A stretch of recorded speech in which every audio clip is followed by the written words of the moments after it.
Affaire à suivre tout de suite dans Sans aucun doute cette semaine, Timothée. Nous revenons sur l'histoire de Pauline, défigurée après un accident de cheval. Bataille juridique, indemnisation impossible. Un vrai combat à l'époque pour cette jeune fille. Absolument. Retour ce soir sur la dramatique histoire de Pauline, 17 ans. Vous le disiez, Christophe, à la suite d'un accident causé par un coup de sabot reçu dans le visage alors qu'elle prenait un cours d'équitation.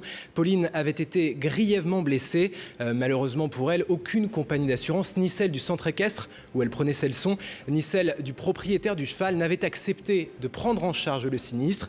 D'un côté donc, deux puissantes institutions qui se renvoyaient la balle. De l'autre, une jeune fille qui attendait désespérément d'être indemnisée pour pouvoir se soigner, tout simplement. Alors où en est-elle aujourd'hui? Nous allons le savoir dans un instant. Auparavant, le résumé des faits, il est signé Benoît Doms. Regardez. À peu près tous les jours, je me demande, surtout chaque fois que je suis là devant la glace, et pourquoi ça m'arrive à moi. De voir ma fille avec des dents d'une personne âgée, tous les jours. C'est une contrainte qu'il faut gérer. Au quotidien, oui.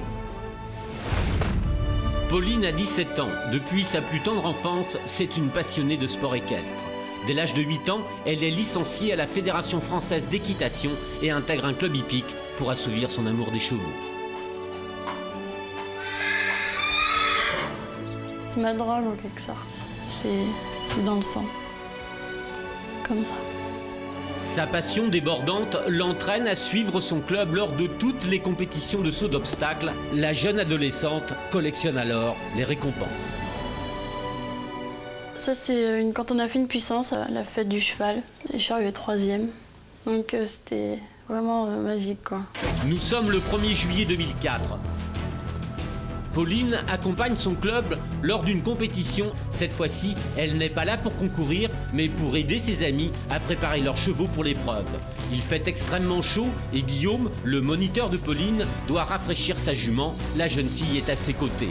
Sans raison apparente, la jument s'emballe et décoche un violent coup de sabot dans le visage de l'adolescente qui s'effondre. En fait, je me rappelais de rien quand je me suis réveillée, donc je sais pas, je pensais que j'avais fait un malaise ou quelque chose comme ça, et je sais pas, j'ai dû essayer de me relever et tout le monde était là, non, bouge pas, et après, en fait, vu que j'avais la main sous ma tête, quand j'ai tendu la main pour faire je sais plus quoi d'ailleurs, j'ai vu ma main qui était pleine de sang, quoi. Prise en charge par les pompiers, Pauline est transportée d'urgence à l'hôpital. Direction, le bloc opératoire. La réaction du chirurgien en voyant Pauline défigurée en dit long sur la gravité de l'accident. À l'hôpital, oui, je me suis demandé, surtout quand on a vu la tête du chirurgien, quand il a vu les radios, je me suis dit comment je vais me retrouver, comment je vais sortir de là, quoi. En voyant les radios, quand il fait grands yeux, qu'il fait une grimace, ça rassure pas forcément. Les parents de Pauline ne sont pas encore au courant. Myriam, la mère de l'adolescente, est la première à apprendre la nouvelle. Oui, allô? Suite au coup de téléphone, je tremblais, quoi. J'étais paniquée, je savais plus trop ce qu'on allait trouver, quoi. J'imaginais ma fille défigurée. Lorsque ses parents arrivent sur place, c'est le choc. Le constat est grave, comme en atteste cette radio dentaire. Une partie de la mâchoire supérieure et 6 dents ont été arrachées sur le coup. Lorsque j'ai vu sa bouche en sang, ouverte au niveau de la lèvre inférieure, les dents, on ne voyait plus les dents. Enfin, il y avait des morceaux un peu de partout, dans la bouche, dans le palais. C'était... Et puis elle avait la marque du fer aussi encore au niveau du visage. Et c'est vrai que on se demandait ce qui allait se passer, quoi. Désormais, Pauline doit apprendre à vivre avec un appareil dentaire. Mâcher le moindre aliment pose problème. Tous les jours, après chaque repas, elle reproduit les mêmes gestes pour nettoyer son dentier. Ce n'est pas facile à accepter. Je ne me vois pas vivre 10 ans avec un appareil dentaire comme ça, quoi. Pas du tout. Moi, là, je me pose plein de questions que je ne me posais pas avant pour manger ou quoi. Pour savoir comment je vais faire pour le manger. Les sandwichs ou des trucs comme ça, je peux pas trop croquer dedans. Les chewing-gums, quand on me propose, je suis obligée de refuser. Des trucs qui collent et des trucs comme ça, je peux pas en manger. Pour Pauline et ses parents, c'est une longue bataille juridique contre les assurances qui commence. Jean-Luc, le père de Pauline, va alors tout tenter pour que sa fille retrouve son sourire. On fera tout, je dirais, pour pouvoir redonner des dents à Pauline. Maintenant, je dirais que c'est financièrement, si on doit se priver, on le fera. Mais je trouve pas ça normal vis-à-vis de l'accident. C'est une impuissance que l'on a face, je dirais, aux compagnies d'assurance. Les compagnies d'assurance qui n'arrivent pas à comprendre le quotidien que l'on vit tous les jours. Jean-Luc, dans un premier temps, se rapproche de l'assurance de la Fédération française d'équitation de sa fille. Mais le plafond maximum d'indemnisation est fixé à 470 €, alors que les soins chirurgicaux dont a besoin Pauline sont évalués à plus de 15 000 €. Pour défendre ses intérêts et ceux de sa fille, Jean-Luc contacte alors son assurance personnelle qui lui conseille de prendre contact avec un avocat. Il y a des assurances qui sont là pour, je dirais, couvrir ces accidents. Et aujourd'hui, chacun se renvoie la balle en disant on n'est pas responsable. De son côté, l'assurance du propriétaire du cheval refuse de reconnaître ses responsabilités et rejette la faute sur l'assurance du club organisateur. Mais cette dernière rétorque que l'accident s'est produit en dehors de la compétition et que par conséquent, c'est à l'assurance du propriétaire du cheval de prendre en charge l'accident. Pour Jean-Luc, la situation financière devient particulièrement préoccupante. C'est dur et c'est long parce qu'on attend chaque fois les décisions et puis le jour où la décision arrive, elle est souvent négative et je ferai tout pour pouvoir arriver à trouver est-ce que les assurances puissent, je dirais, reconnaître qu'elles sont coupables. Après un an de combat, Jean-Luc essaie une nouvelle fois de savoir pourquoi son dossier n'est pas pris en charge. Il appelle l'assureur du propriétaire du cheval. Ça fait un an, le dossier, je dirais, il n'a pas pour longtemps le ressortir. Donnez-moi les raisons pour lesquelles vous êtes resté sans suite à ce dossier. D'accord, je revois le dossier, je vous tiens au courant. Non, mais moi je voudrais avoir une réponse quand même rapidement là. Oui, rapidement. Attendez, rapidement, ça fait un an quand même que ça traîne. Hein. Oui, d'accord, mais on est mercredi, je n'aurai pas mon dossier aujourd'hui, donc je ne pourrai pas vous donner la réponse aujourd'hui, donc je vous dis, je vous donnerai dans la semaine. Nouvelle déception. Jean-Luc tente sa chance du côté de l'assurance du club organisateur de la compétition. Moi, je vous invite aussi à faire une procédure judiciaire, de toute façon. Jean-Luc se retrouve une nouvelle fois dans l'impasse. Tout semble le conduire vers une procédure judiciaire longue et coûteuse. Je suis déterminé à aller jusqu'au bout, parce que j'estime que les assurances sont là pour couvrir les accidents et qu'il y a une assurance qui doit marcher pour couvrir cet accident, quoi. Je dirais, les personnes étaient assurées, donc je ne vois pas pour quelle raison l'assurance trouverait un prétexte pour ne pas régler cet accident, quoi.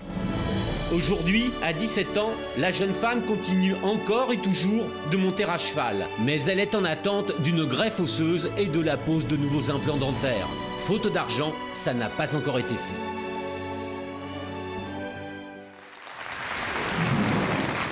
Timothée, où en est Pauline aujourd'hui? Est-ce qu'elle a repris une vie normale? La passion, c'était le cheval, on le sait, mais toutes ces opérations, les indemnisations, il lui fallait ça aujourd'hui pour vivre, ainsi que sa famille d'ailleurs. Mais absolument, Christophe, c'était un dossier difficile.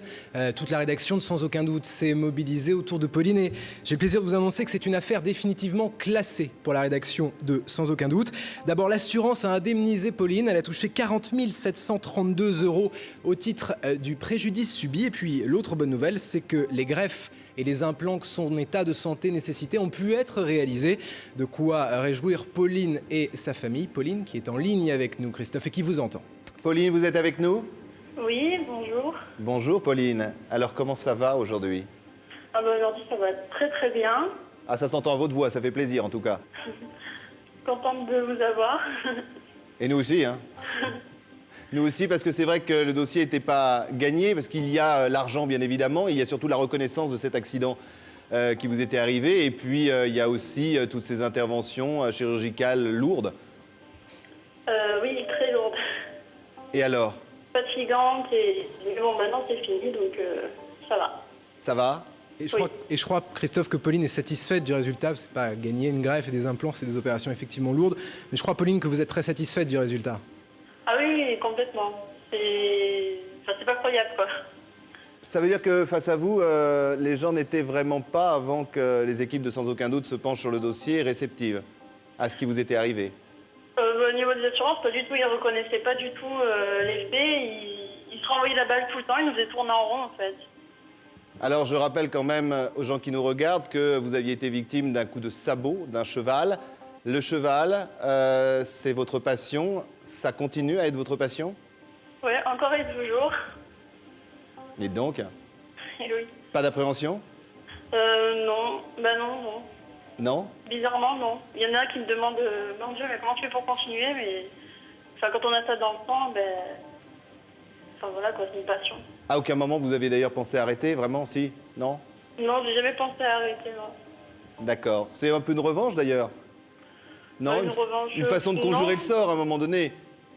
Il n'y a Bah, pas de raison. C'était un accident. Bah, ce qu'il y a, c'est que vu que je me rappelle pas forcément de l'accident, j'ai pas d'appréhension en fait. Je sais que j'ai eu des graves dégâts, mais comme je me rappelle pas de l'accident même, ben, j'ai pas d'appréhension vis-à-vis de ça. Et vos parents et votre père aussi, qui s'est énormément battu à vos côtés, je suppose qu'il doit être satisfait. Ah bah oui, oui, oui. Ils sont soulagés là, mes parents maintenant. Je comprends. Et ils sont soulagés aussi de savoir que vous montez toujours? Bah des fois, ma mère elle me dit ah tu fais attention, mais bon, enfin c'est le cheval quoi. Il y a D'accord. des risques dans tous les sports, hein. C'est un sport comme un autre. Vous avez un cheval à vous? Non, pas encore. Vous allez bientôt en avoir un? À la fin de mes études, l'année prochaine. D'accord, donc vous allez profiter quelque part de toutes ces indemnités, peut-être pour en acheter un? Ouais, en gros c'est ça. Ah ben voilà, ça servira à quelque chose. Merci beaucoup, Pauline. Merci. Voilà. Je vous demanderai pas, Pauline.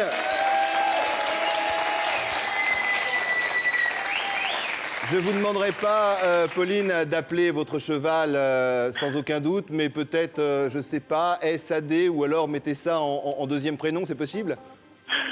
Je sais pas si c'est... Non, je crois pas que ce soit possible. Une fois qu'ils ont un nom...